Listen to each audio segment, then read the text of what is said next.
Good afternoon. This is Clark Neighbors with BIS Commodities in Cedar Rapids, Iowa, with the market wrap-up for the week ending March 27, 2015. Choppy markets continue. We did see a little retracement on some of the commodities this week after the previous week seeing some pressure, but we continue to be in a very tight trading range. To give you an example, for the week, May corn is up 6 cents. But so far for the month of March, we're down 2 cents. Beans, May beans down 7 cents on the week, but for the month of March thus far, beans are down 65 cents, showing pressure, I think, from that supply build in South America. And wheat for this week, down 22 cents, but for the month of March thus far, down a nickel. So we continue to see a very range-bound, choppy trade in the grains. That continues to keep movement fairly limited. Basis levels in most areas, corn especially in the processing market, continues to be steady, if not a little firmer through the month, based on just lack of producer movement. We recently had some meetings in Illinois with some commercial elevators about 2 weeks ago right now, and the discussion was on producer movement with some of these commercial elevators throughout parts of the Midwest, and the number floating around for corn sales, and again it depends on where you're at, this is kind of averaging the numbers out, is somewhere in that 50 to maybe 60% sold on soybeans, right at about 70% or higher in most cases.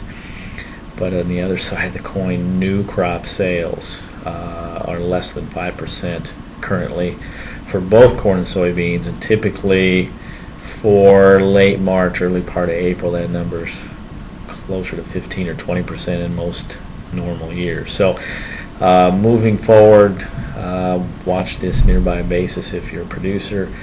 There's obviously an inverted cash market, a premium today. That premium may last through planting season depending on how the board reacts. But post-planting could be a key time because, as we all know, there's a lot of supply in the Midwest. It's just a function of, is that supply available and what creates it to be available from producer perspective. So spring activity should pick up here shortly depending on the weather. We're still seeing some very normal type temperatures in a lot of the Midwest. Weather will be key going forward. Obviously, with the time of the year where the market has some impact, if it's too wet or too cold or too dry or too something, as one of the traders we talked to in Chicago refers to as the 2-2 forecast this time of year. Funds continue to be fairly on the sidelines right now as far as the grains are concerned, but there's some money there that could go to work if the right reasons occur. We'll see. But any producers that would like to visit about old crop sales and basis, or starting to get some ideas on, maybe how to lock in some new crop or some ideas, feel free to call the office and visit with any of the brokers.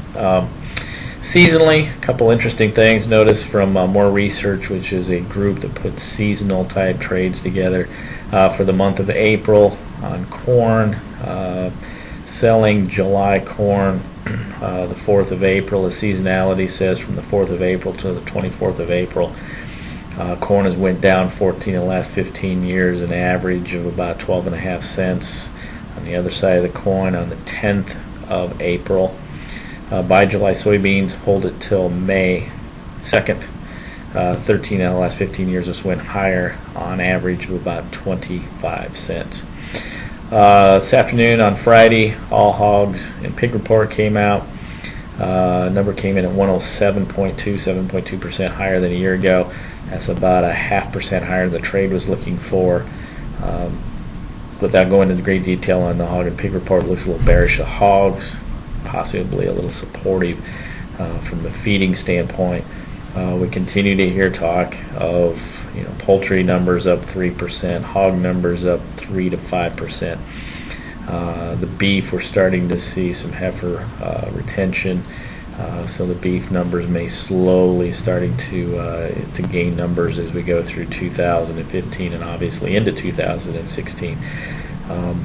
That will help with long-term feed demand numbers going forward. Now, having said that, this coming Tuesday, March 31st, is the fairly critical stocks, grain stocks and position report as of March 1st, which gives us the stocks halfway through the marketing year, and also the prospective planning report.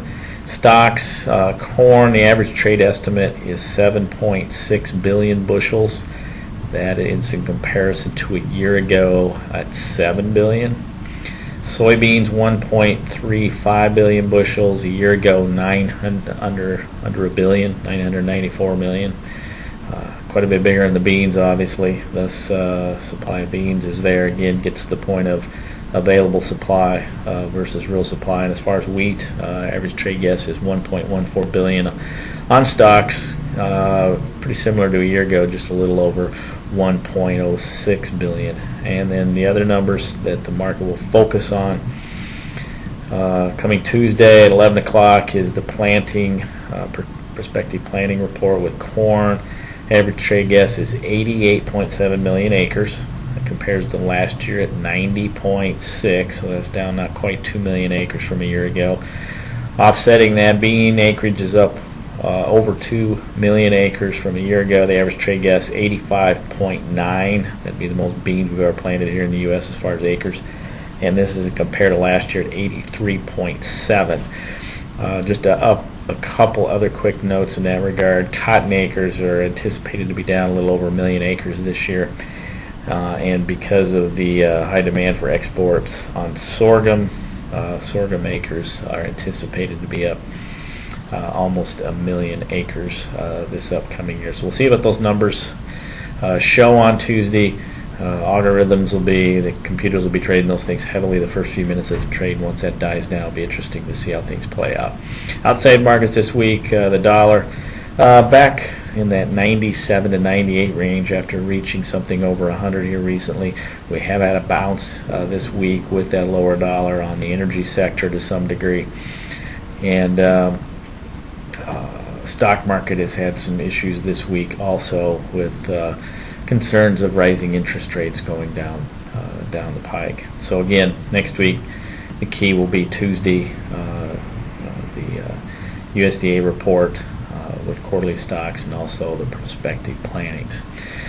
Quick note for customers, RJ O'Brien's developing a new website that will have additional market information available to the U.S. customers. If you have any questions on that, on how to get logged in with that and looking at equity runs and so on, please feel free to give us a call here at the office. With that, have a great weekend.